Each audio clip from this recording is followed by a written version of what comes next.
বাংলাদেশে কোনো বিরোধী দলকে 15 বছর 17 বছর যাবৎ মানে বিরোধী দল হিসাবে থাকতে হয় নাই, অত্যাচার নিপীড়ন সহ্য করতে হয় নাই। বাংলাদেশে কোনো বিরোধী দলের ক্ষেত্রে এত গায়েবী মামলা হয় নাই। গায়েবী মামলা ছিল নাকি ওটা খুঁজে দেখেন আপনি। এত গুম খুন হয় নাই। বাংলাদেশে কোনো বিরোধী দলের নেতার বিরুদ্ধে 300 400 500 মামলা হয় নাই। হয়েছে? অন রেকর্ড বললাম, চ্যালেঞ্জ করলাম, হয় নাই। বাংলাদেশে কোনো বিরোধী দলের নেতাকে এত অপবাদ সহ্য করতে হয়নি। বাংলাদেশে কোনো বিরোধী দলের দলপ্রধানকে এইভাবে কারারুদ্ধ করে রাখা হয় নাই। তো এত কিছুর পরে বিরোধী দল যে টিকে আছে, এটা বিরোধী দলের উচিত জনগণের প্রতি কৃতজ্ঞ থাকা। এটা আমি মনে করি যত না বিরোধী দলের যোগ্যতা, তার চেয়ে বেশি হচ্ছে সরকারি দলের অযোগ্যতার কারণে অতিষ্ঠ হয়ে গেছে মানুষ। এখন আপনার মন্দের ভালো হিসাবে তারা অনেকে চায় যে সরকার পরিবর্তন হোক, পরিবর্তন হলে বিএনপি ক্ষমতায় আসুক। বিএনপির ক্ষেত্রে আমার সমালোচনা আমি এক জায়গায় বলেছি, এখানে রিসার্চ সেলের অভাব আছে, ভেরি পুয়ার প্রচারণা সেলের অভাব আছে, তারপরে নেতৃত্ব নির্বাচনের ক্ষেত্রে দুর্বলতা আছে। এবং ওখানে যারা নেতা হন, আমি যতটুকু শুনি আর কি, তারা কোনো মতে লন্ডনের একটা কনফিডেন্স অর্জন করে নেতা হয়ে যায়।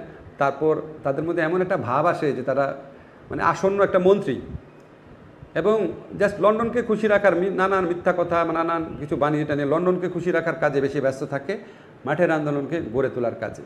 আজকে বিএনপির যারা শীর্ষ নেতৃত্ব আছে, উনাদেরকে সেলফ অ্যাসেস করতে হবে যে উনারা যে গত 5-10 বছরে যুবদল এত বড় সংগঠন ছিল বিএনপির, ছাত্রদল, স্বেচ্ছাসেবক দল, এদের যারা নেতৃত্ব দিচ্ছেন, ঢাকা কমিটি নেতৃত্ব পদে যারা ছিলেন বা যাদেরকে রেখেছেন, তারা কি তাদের দায়িত্ব পালন করতে পেরেছে? যদি না পেরে থাকে এটা তাদেরও দোষ, আপনারা যারা নেতা বানিয়েছেন আপনাদেরও দোষ। আপনাদের দোষ, আপনাদেরটা অ্যাসেস করতে হবে।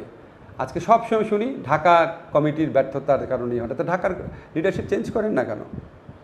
আর বিএনপির আপনি দেখেন, আওয়ামী লীগের আপনি অনেক সমালোচনা করতে পারেন, কিন্তু আওয়ামী লীগের নেত্রী একটা জিনিস খেয়াল করেন, উনি নেতৃত্বে সবসময় নতুন নেতৃত্ব নিয়ে আসেন, সব সময় নতুন নেতৃত্ব। মন্ত্রীগুলোকে খেয়াল করেন আপনি, কতগুলো কম বয়সী মন্ত্রী আছে।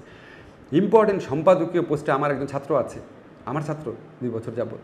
আর আমার বয়সী কাউকেই তো বিএনপিতে ছাত্র হিসেবে রাখা হয়, মানে সম্পাদক হিসেবে রাখা হয় না। আপনি স্টিয়ারিং কমিটি চেঞ্জ করেন, স্টিয়ারিং কমিটিতে যারা 75 বছর 80 বছরের লোক আছে তাদেরকে উপদেষ্টা বানায় দেন। ইয়াং লিডারশিপকে নিয়ে আসেন, 90-এর গণঅভ্যুত্থানের নেতাদেরকে নিয়ে আসেন। আজকে হাবিবুর নবী সোহেল আছে, ইশরাক আছে, ইশরাক হোসেন, সাদেক হোসেন খোকার যে ছেলে আছে, তাদের মতো নেতৃত্বকে নিয়ে আসেন। তো এগুলিকে আবার আমাদের বলতে হবে? মানে আমার কাছে বিএনপির কোনো সেলফ অ্যাসেসমেন্ট নাই বিএনপির ভিতরে। এবং আপনাকে একটা ছোট্ট ঘটনা বলি, ধরেন বিএনপিতে যারা কাজ করেন তাদের মধ্যে সব দল থেকেই তো আমাদের কাছে তথ্য আসে।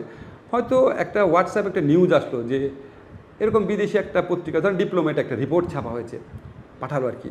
তো তারা যেটা পাঠায় তার দেখা যায় 2-3 দিন আগে আমি এমনি পেয়ে গেছি।